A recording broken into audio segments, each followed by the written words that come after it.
Hello, everybody, and welcome again. This is Daniel, your host and game master for Odyssey, a Babylon 5 story. I just want to let you know this is our first actual episode, so we're actually doing gameplay to this time. However, like the last time, I would like to stress that I did not know my mic was dying. And in fact, this has been a continuation of the last episode that we simply just cut it for segments and continue from here. So if you listened to the last episode and had some trouble with it, I apologize. I can tell you that it does get better. I did invest in a better microphone, as you can probably hear now. So at this point, I just want to remind everybody that yes, we are a Let's Play podcast for a Babylon 5 RPG, and you haven't missed anything from the last episode, so let's get going with the episode. Once again, welcome and thank you, and enjoy.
Allow me to tell everyone a quick tale to set the stage, shall we?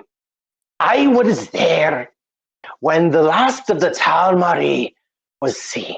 So, the TauMarie Celestia was a ship of great renown, a ship that was designed for a purpose. The purpose was to celebrate the ISA, the Interstellar Alliance. Years before, worlds were at war constantly. Humans fighting Minbari, Centauri and Non for millennia have been doing this. Minor races versus minor races, minor races versus major races, and several races that have been pulling the strings for billions of years. Those races that have been pulling the strings, the Vorlon and the Shadow, are not gone. In their place, major races have decided to come together in mutual respect and mutual governance in the hopes that they can learn to stand on their own together rather than as enemies. Now, some, like the Centauri, have broken away from the ISA for their own reasons and their own purposes. However, myself and many others were there when the Celestia was taking passengers upon Babylon 5. Here is where we set our stage. So perhaps I should announce who I am. My name is Padini Folio.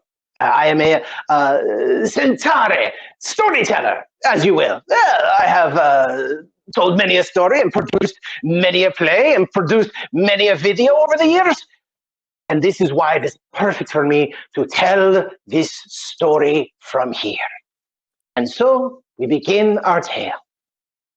So, ladies and gentlemen, we begin Babylon 5.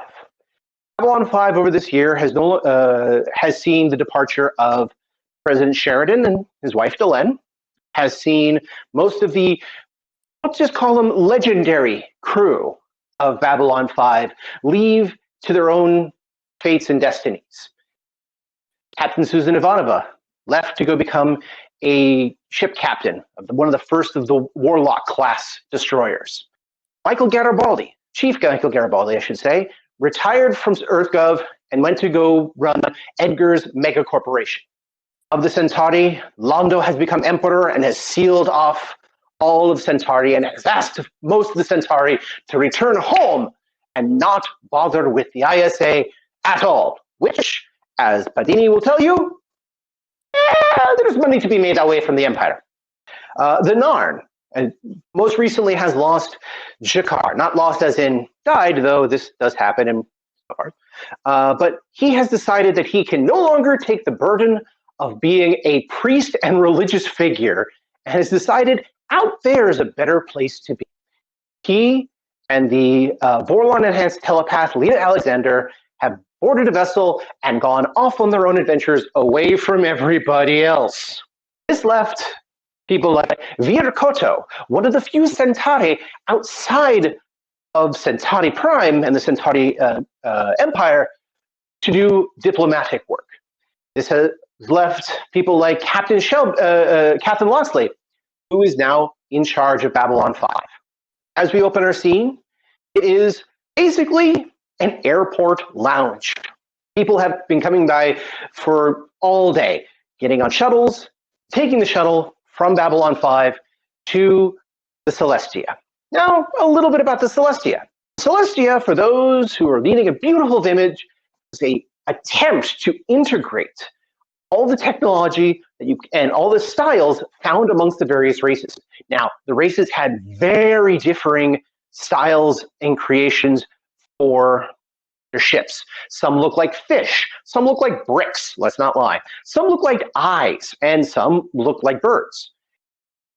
The Celestia, in the end, looks like a blender, like the inside of a blender, because it's decided that the most efficient way to keep gravity, while they do have gravity panels and they do have gravity generating floors like most of the Minbari and several other races have, the most efficient way for gravity generation is still spinning cylindricals.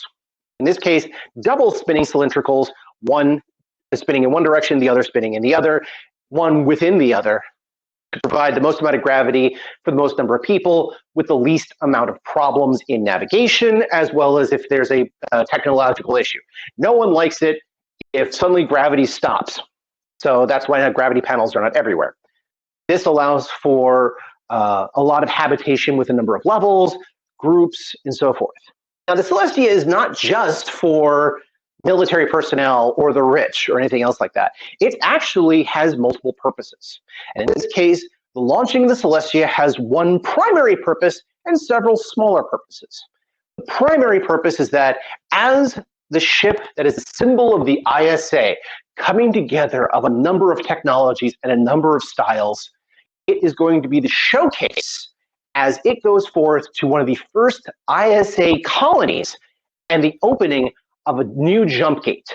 The jump gate allows more people to come in, allows for better navigation in the sector, and will basically show that the ISA isn't just like the United Nations where there is a building, but everyone kind of keeps to themselves.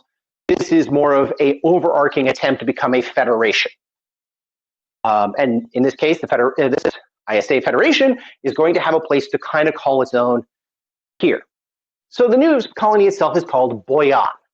Boyan is, like many planets, habitable, multi-ecological. In other words, it's not an ice planet or a desert planet. It has multiple different areas with different geological and geographical qualities. Boyan has a number of satellites around it, as well as an actual ring. Even though it has the ring, it's still habitable, which is fascinating. So because the ship is going there, you have what is essentially 3 types of passengers on board with many things in the middle. It has, in the Steward class, colonists. These are people who have said, I don't want to be anyplace else. I'd rather be here. Let's make our fortune on the new planet, see what we get. A lot of them are destitute, or a lot of them have sold everything they own for a chance at being the new colonist on this planet. Several others have been placed on the colonization to, for lack of a better term, get them out of the way. This isn't a full Australia, but like the settling of America from European nations, sometimes people get on the boat to settle America were people who they needed out of Europe. That's one level. Another level is the very rich. These are sightseers, relaxing people, people who celebrate, because they're there both to showcase and schmooze and be amongst other rich people because of the celebration. Because this is a huge event, this is cause for huge celebration, and so they are the first-class passengers. These include diplomats, these include government officials, these include people of mega corporations, and just people independently wealthy. Then you have the middle. The middle are your scientists, your researchers, your vacationers, people who literally spend a lot of money to get a ticket aboard the Celestia simply because this is a great adventure. You're not talking the rich, you're not talking the poor, a nice middle class who are using this as both vacation, as an adventure, as new study, as people who are looking to interact with the other species on board. This is a great time to do it. And it's limited. The Celestia is supposed to go to various planets, make little stops along the way, come eventually to Boyan, make the great celebration, hit a few more planets on the way home, and return. Like any good cruise vessel, it is designed to go, as the hobbits say, there and back again. Now, we do have one person we already know where they are at this moment. That would be Rend. Rend, you and your co-pilot, who, by the way, she is known as Denise O'Neill, but if you call her Denise, she will punch you square in the nose and talk shit about you later. She prefers to go by Denny. She will not explain why. She will not explain how. But you call her Lieutenant Denny or don't talk to her at all. Rend here and Denny are the pilot and co-pilot of the shuttle going from Babylon 5 to the Celestia. However, amongst the people waiting, there's a nice crowd. It's about 30 to 40 people waiting to get on this shuttle. Why? It's one of the last shuttles. The place has already been gone through with the upper echelons, the people who are, you're again, higher ups, your diplomats, your government officials, so on and so forth. They've had celebrations and photographers and scanners and everything else, the whole presentation to be put out on ISN and any other broadcasting service out there. This is a huge to-do. They've already boarded. A lot of the steward class, those who were on the very low end, have already boarded as well. Mostly because, again, these are people who are looking to leave as soon as possible or people being forced to leave as soon as possible. The middle range is what gets boarded last in a lot of cases, but a lot of them are already gone. So this is the last people. These are the people who missed out on the last couple of vessels, running a little late, decided this is the one they wanted to be in. So here's where we lay our scene. Who would like to start first?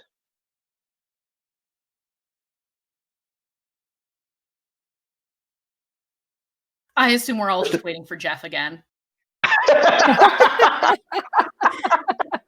Except that Jeff's probably on the shuttle and we're in the lounge. Oh, damn it. Yeah, so, I'm doing my pre-flight. You guys, if you're not on when I'm ready to go, that's your problem.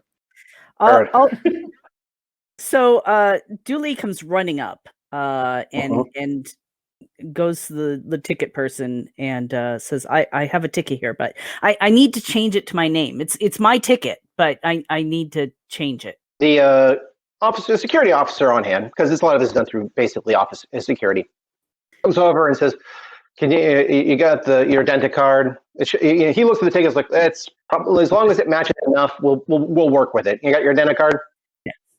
Yeah, she fishes in her pockets and hands over the identicard. She is, by the way, wearing brand new clothing. Like they still have the lines on it from being folded on the shelf too long. You have the tags and everything? I think probably her shirt still has a tag on it. But beyond that, she remembered to remove some of them. But they're obviously brand new. She hands over her identicard.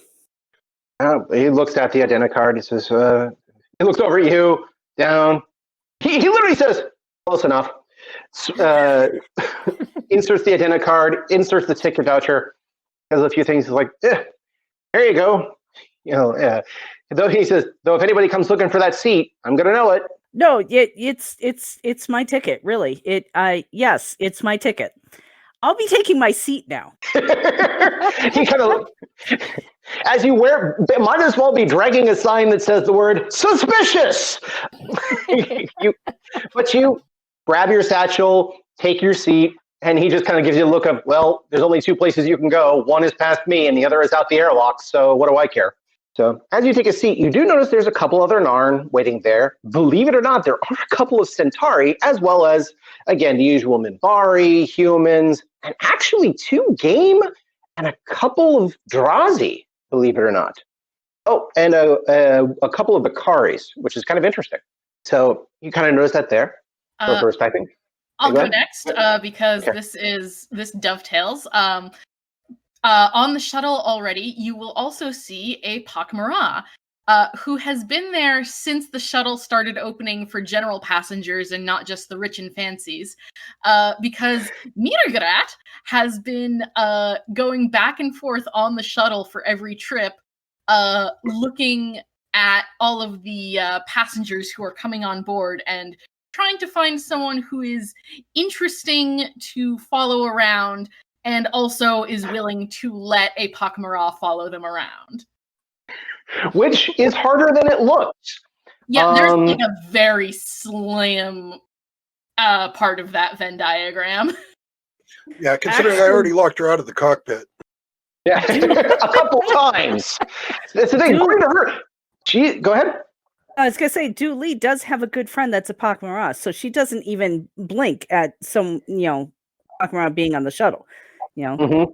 So So Mirgrat is going to notice that there is someone who doesn't sort of do the blink, sniff, oh, it's a TauMarie. And they're going to sit down next to Du Li. And as they get closer, you will notice they are wearing a somewhat unusual necklace. It appears to be a pine tree shaped air freshener that they're just wearing as a medallion.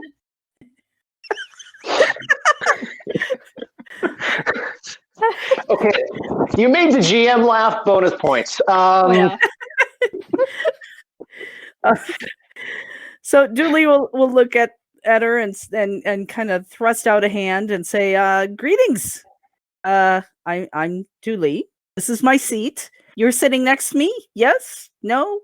Greetings. Yes, I will be sitting next to you. It is a pleasure to make your acquaintance." It should be noted that most TauMarie don't actually are able to speak. They have and are physically unable to make intergalactic speech. However, they have a translator device usually on their person, usually a small globe. It can be attached to a jacket, but a lot of times they keep it in state. And most of the time, the translator has a very robotic sort of voice that does the base translation without a lot of inflection.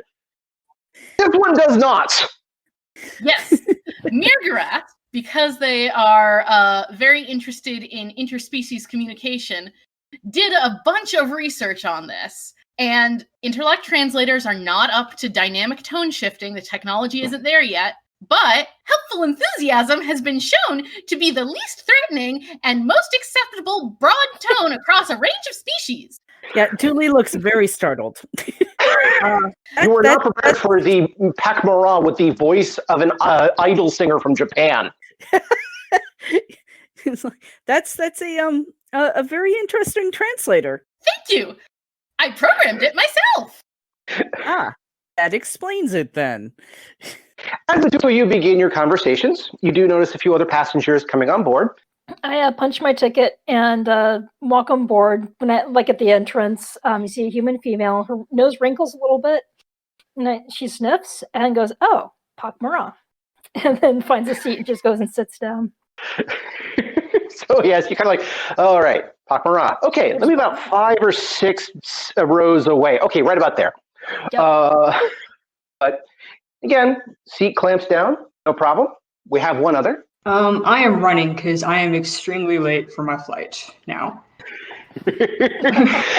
In traditional cinematic fashion, this is you running upstream of people, probably holding your ticket in one hand and your bag in the other, trying to weave through them in the usual, I'm late, get out of my way. And everyone's like going, what's your problem? And boom, as you run. They've installed escalators on Babylon 5, so there can be a scene of her like pushing past people on them. What do you say, Sorcerer? I'm just racing to the terminal at this point because I am extremely late because I was at the bar and I forgot what time my flight left. Which is doubly funny for a trucker, by the way. Yes.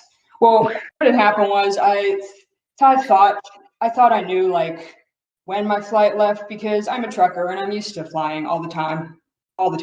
But I was wrong. It was 10 minutes earlier than I thought, and now I'm just running to get there. So we'll get to you in a moment because y'all are not just the only passengers upon this flight. So as essentially Dooley and McGrath are at the very front row, you notice this shuttle probably seats about 30 to 40, depending on how big the people are. And about 5 rows back is, Karen, what was your character's name again? Allie. Is Allie. So Allie's there. However, place begins to fill up rather quickly. Again, there's a few other people around. One is this human couple, but you can't tell if they're doting on each other like newlyweds or having the most beautiful bickering session amongst people who've been married for about 30 years. They just constantly go up, well, did you get everything? Of course, everything, my darling. I've got it all. I always do. This is what you tell me. Now, you have come through sometimes. Absolutely. Don't I always? Sometimes. But I want to make sure everything is correct. Everything's ready. I've got it. They come, they take a seat. They also take the front row, but on the other side of the aisle from Duali and Mara. So from there, you also have another Narn who's traveling with a human. And this time they are loaded down with luggage. And the woman, spectacled, hair in the bun, the Narn is saying, how was I supposed to know that this is how we would find things? We were supposed to get things correct, were we not? She says, we've got it correct. We've just got to double check the findings. I don't care what your theories are. We're just going to get there, do our job, and call it done. You can call it done all you want. I, on the other hand, have a mission to perform. You always have a mission to perform. They take another seat a little further in the back. And the bickering kind of continues. In walks in also 3 Minbari, because Minbari always come in 3s.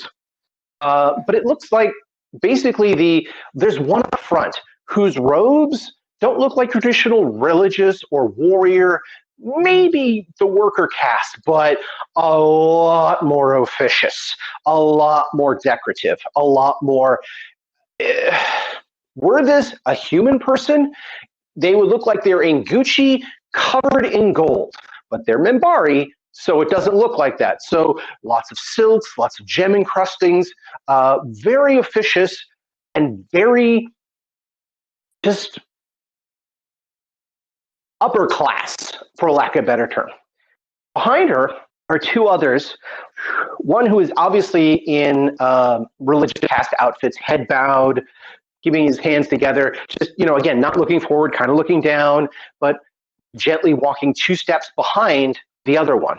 The third, you're fairly certain is a ranger. He's got, the ranger uniform is kind of standard, kind of isn't anymore, thanks to the ISA rangers.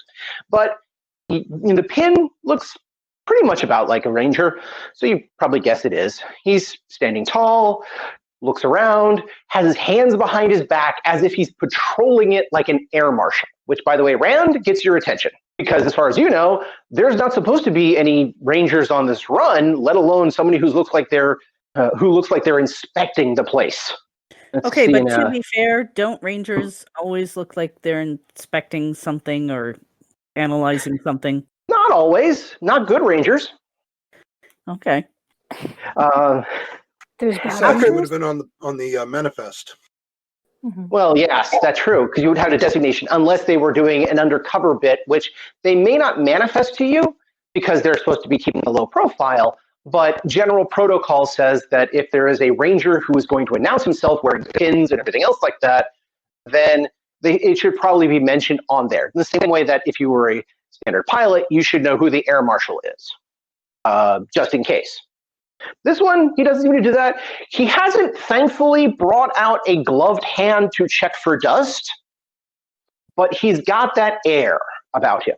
So a couple of humans come on down. One is very well dressed. She has manicured fingers, a slight pendant, she looks like she's well-to-do, which is odd for this shuttle, this being one of the latter ones. She comes on in, looks around, smiles a little bit, takes a seat, just quick as you please.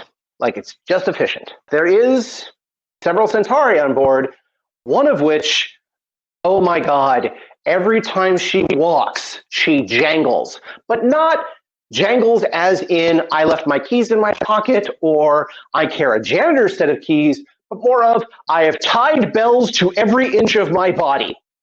She jangles like a reindeer in Christmas. Wow. Shing, shing, shing, shing. Everything she wears, her skirt is flared, her veil face is covered, her dress is layers upon layers upon layers, and she walks with her hands up, not in the, I am here to, please don't arrest and shoot me, but more in the, you're fairly certain she's about to do a magic trick at any moment. She's like, oh, look, oh, yes, this is where I need to be. She puts her hand to her temple, closes her eyes, and raises the other hand. Ah, yes, this is where I need to be. Excellent, well, and sits down, and everybody kind of turns at her for a moment. This is a woman who screams, I need attention. Right, which is exactly why I'm looking around the rest of the area that we're at to make sure no one's trying anything fishy. Oh, there you go. Good one. A couple of game also come on board. They're wearing their encounter suits, big hosed faces.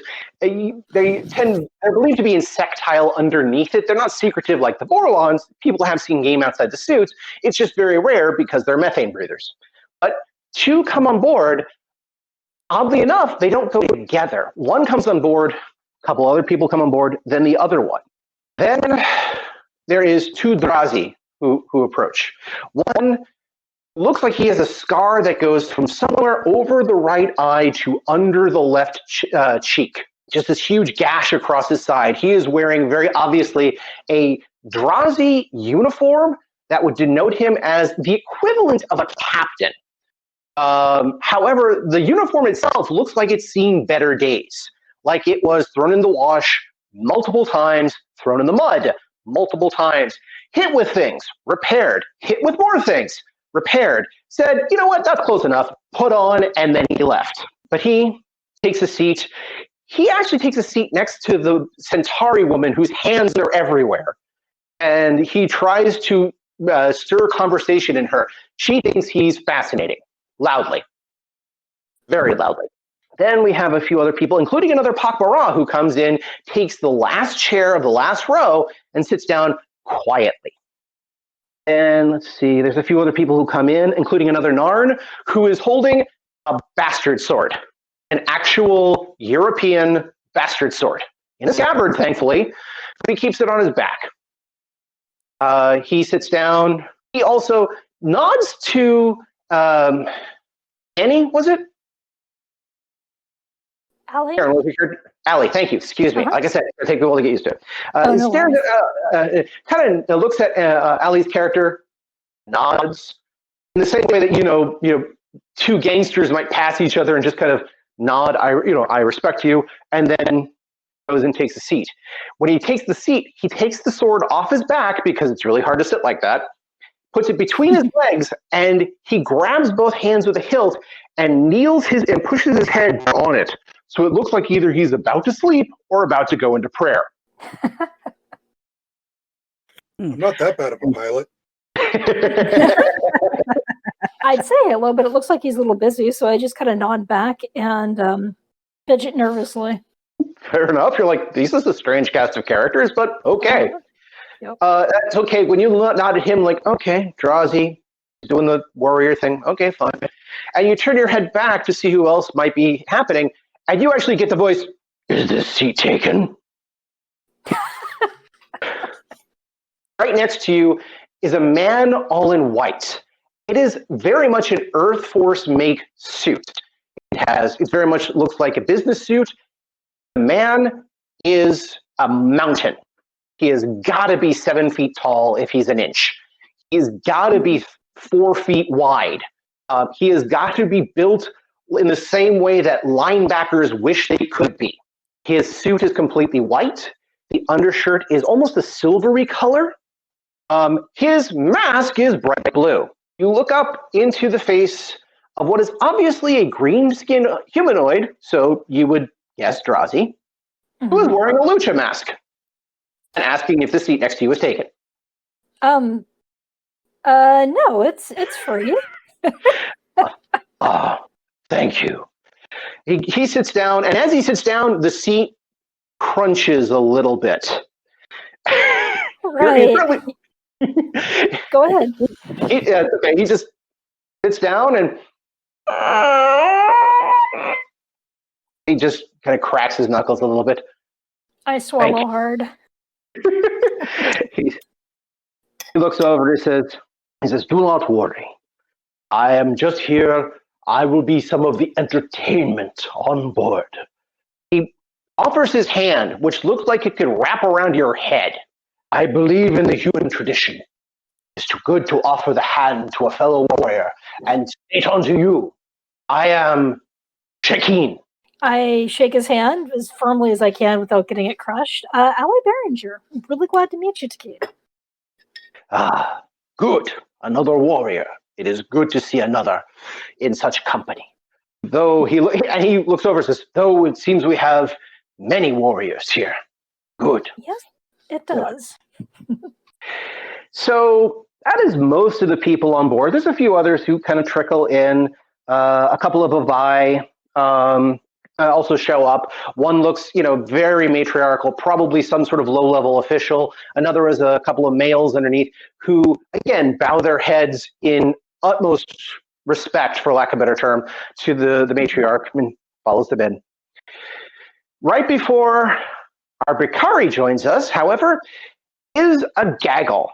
Now, this gaggle is this Centauri, huge head of hair. I mean, gigantic crest, who is not wearing the most recent fashions of Centauri. He is still well-dressed for a Centauri, but it's not the newest well-dressed of Centauri. He and his entourage enter, and he's good. Now, we have seats. Everyone take your seats, and between anything, low profile. Yes, good. Now, you sit there, and I like you. You sit next to me over there. Now, save my spot. I already put the stuff away. Well, some of them who are male and some of the female just kind of, and a multitude of races too. Looks like there's a human, there's a Narn, there is a Bikari, both male and female, who are like, yes, absolutely, yes, absolutely. And they go and they take care of stuff and they immediately sit down. The ones who are working with him are not dressed as servants. They're not dressed as Centauri. They're kind of dressed like they're about to go having a jogging run in LA.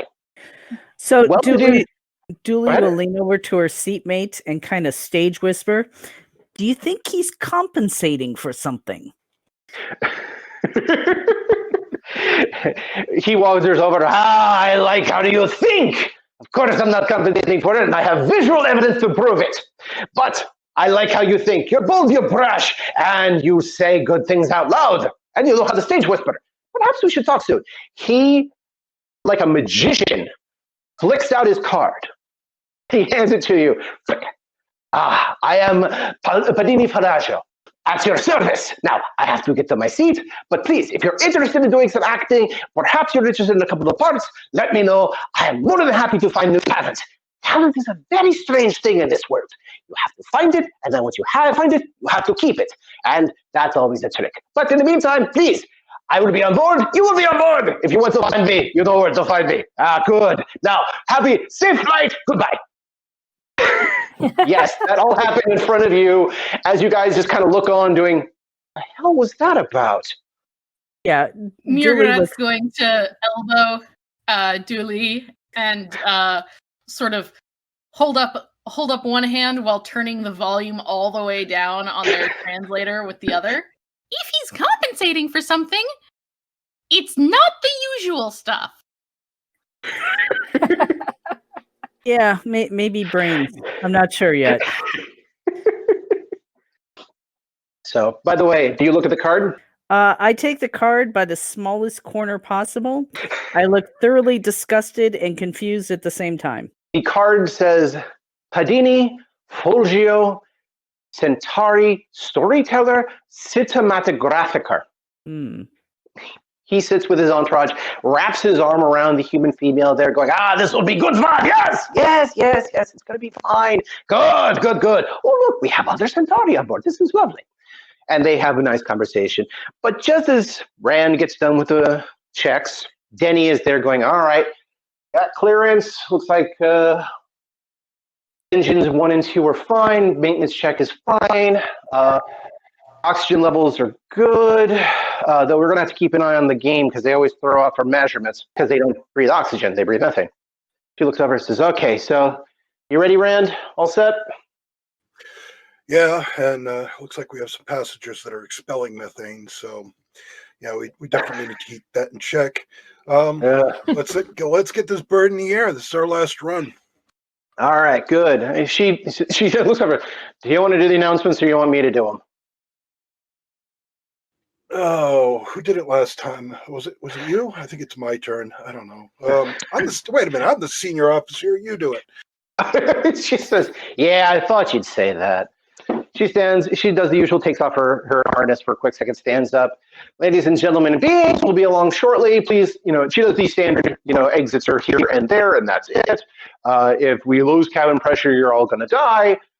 But yeah, please seat comfortably. Have yourself strapped in, as we will not have gravity available during the flight.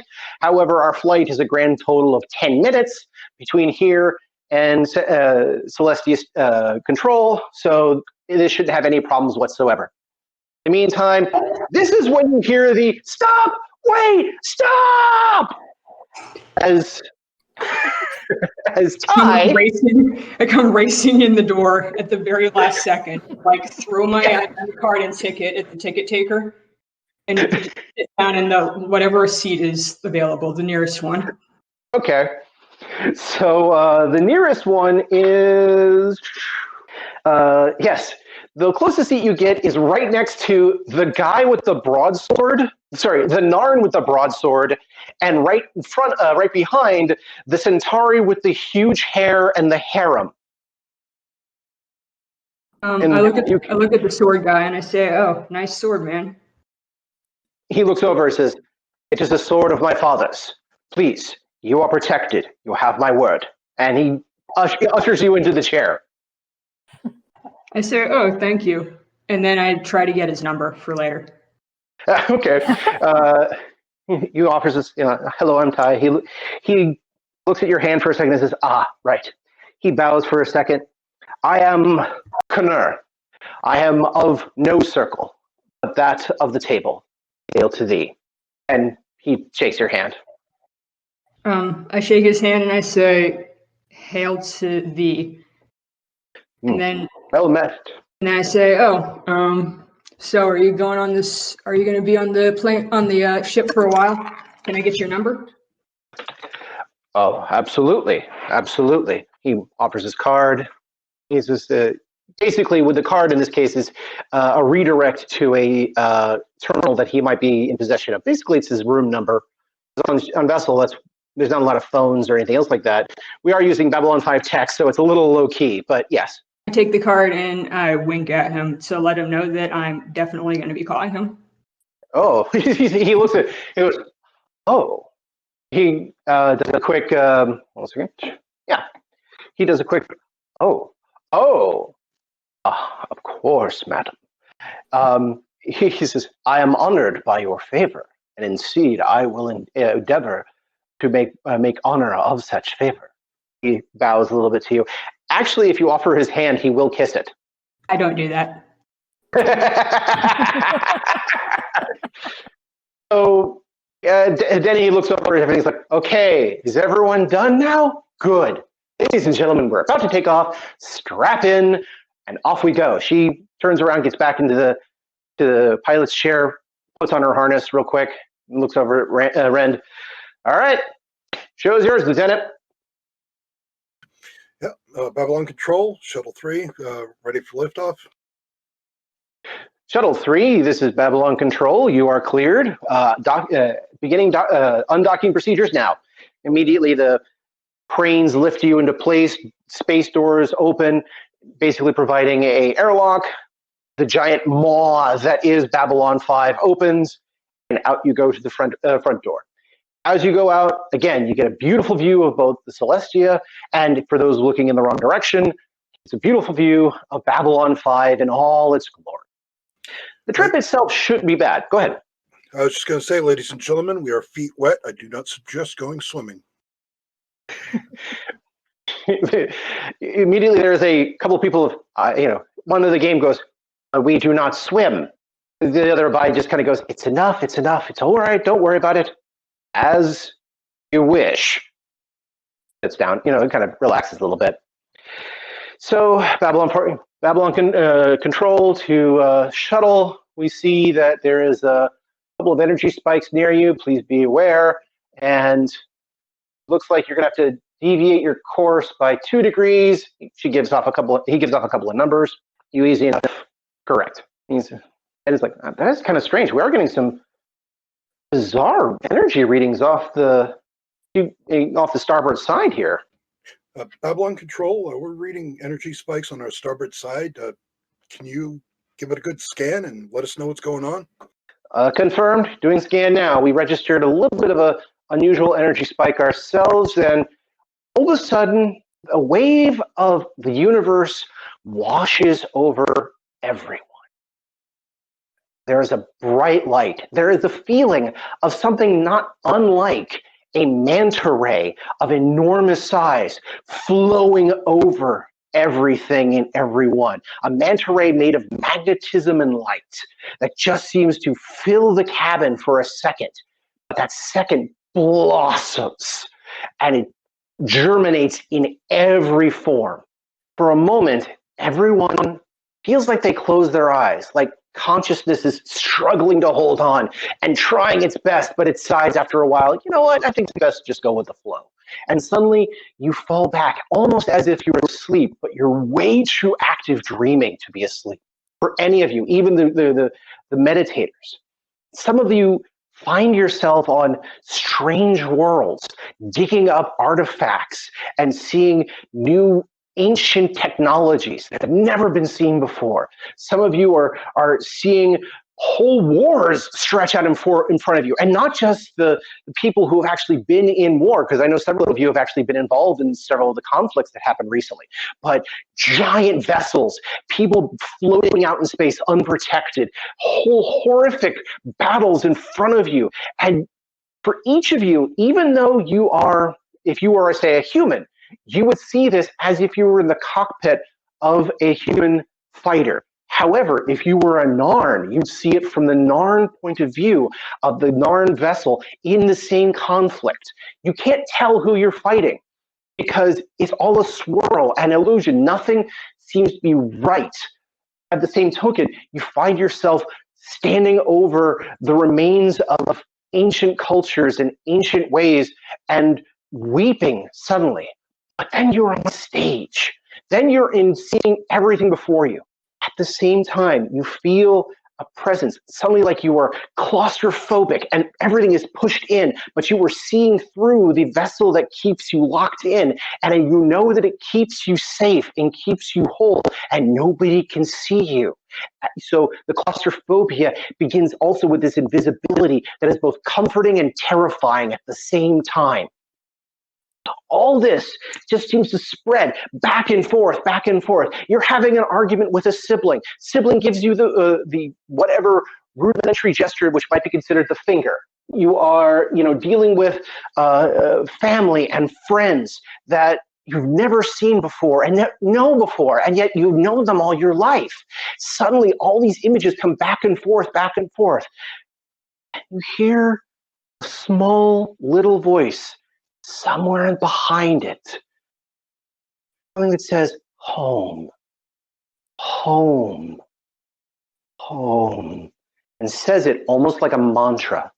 And other voices sing home, home, very different voices, multiple voices, a choir, if you will, all saying home, home, home. And you feel something in a place you've never been, someplace deep underneath the surface of this place you've never been, calling back, saying, "Where are you? Where are you?" It floods over everyone. And suddenly, it's not like you wake up, it's so much as you drop back out of sleep rather than emerging. It's like literally falling asleep in reverse. While you find yourself about mid-chair. You're actually about 5 rows back from where you were. McGraw, you are actually in the last chair, all the way back and to the right. Rend, for some reason, you are now a passenger. Denny is also 6 rows ahead of you. Ty, congratulations, you are now piloting the shuttle. Your co-pilot is apparently the Centauri with the harem. But at the there's another station behind the two structures where there basically might be a radio operator or otherwise a sensor operator, which is empty because it's not a long-term shuttle. That one, however, is filled with the religious casted Minbari, who is in utter shock of where he is supposed to be. Complete just like confusion. One of the other passengers, looks like an Abai, is vomiting horribly, but they're now in the front row. One of the game is holding their heads and screaming, which, when done through the translator, is disturbing. But you all look around, and none of you are in the same chair. None of you are in the same seat. None of you are in the right place. Thankfully, you're all in the same clothing. It's as if everyone had taken different chairs before you left, and you all had completely forgotten this. So to clarify, it's, as far as I know, I've been flying this ship the entire time. It's not that you have been flying it the whole time. You kind of, you know what you're doing behind the thing, and it's as if you're doing fine. You know, your hands are on the controls. You're doing everything you need to do, but you signed up to be a passenger. How did you get here? Do we have the feeling that we've like forgotten something, or we're trying to remember something, or is it just complete confusion? Mostly confusion. Okay. And everyone is a little freaked out. And by the way, Ty, the radio is going, shuttle, what happened there? This is Babylon, control the shuttle. Babylon, control the shuttle. You guys okay there? You're drifting off to the right a little bit. I say everything's fine, and then I just drive the shuttle back onto course because I know how to fly it. Thankfully, though it's like everything's fine, no problem. Moving on. Lieutenant Rand, you sound strange. Or is this Lieutenant O'Neill? My name's Ty. I'm a contract pilot. I'm not sure what's going on. I know what I'm doing. This is fine. At this time, I am going to gather my wits, unhook, and glide my butt back up to my seat. I'm going to ask. I'm going to ask may I please have my seat back? Nicely and calmly. As you basically float through the zero gravity, you just kind of push yourself off to the front and kind of grab the chair. Says, hi, you're kind of in my chair. Can I get it back? And Ty? Yes, please take this. No idea how I got here. And then I kind of let him have the controls and get out of the way.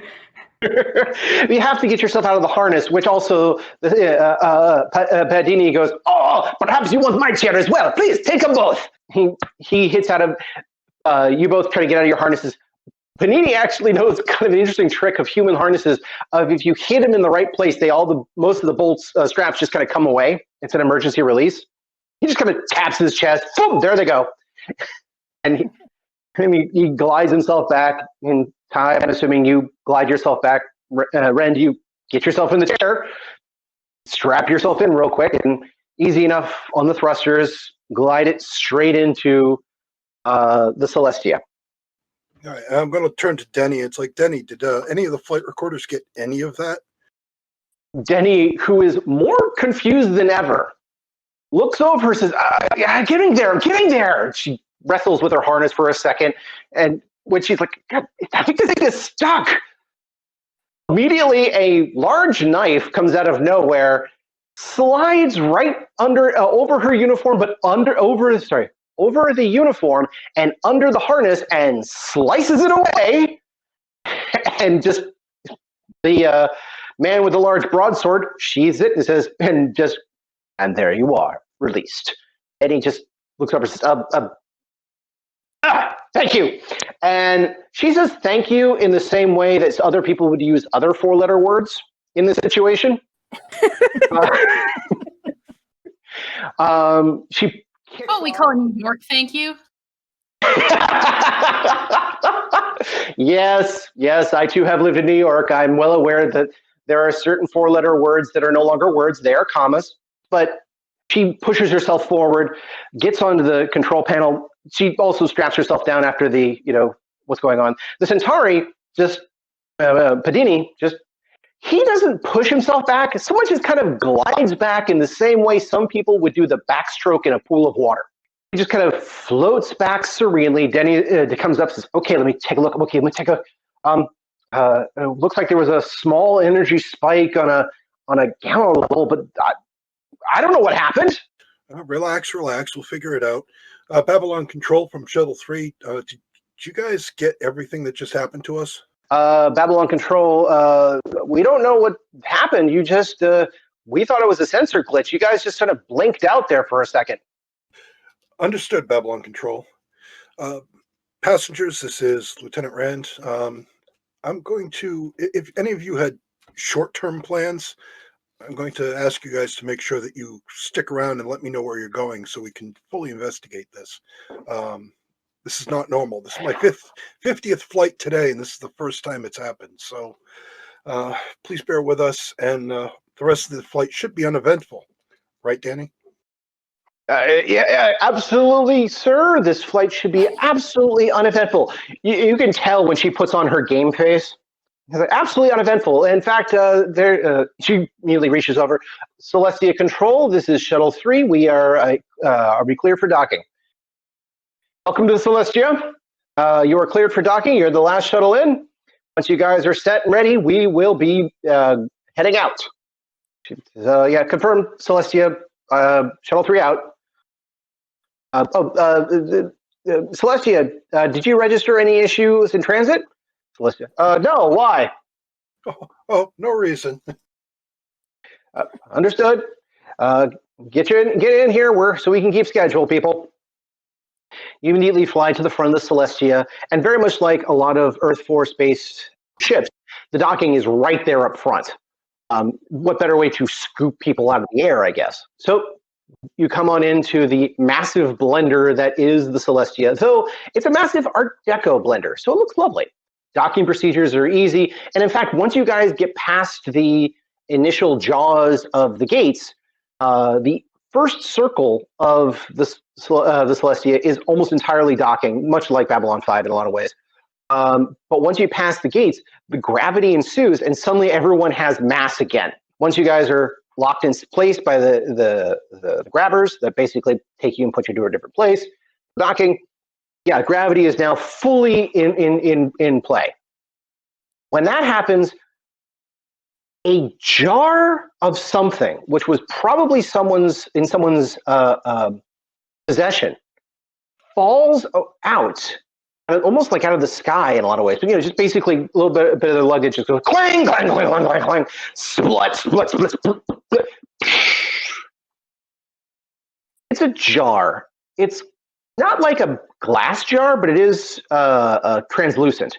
Inside was a thick blue viscous liquid. Inside that was something that looks like a brain of some type. No eyes in it, but an actual brain. It's not pulsating or anything like that, so it just looked like there was a brain in it. Okay. That is now sliding down the middle, aisle as everyone gets a good look of the brain.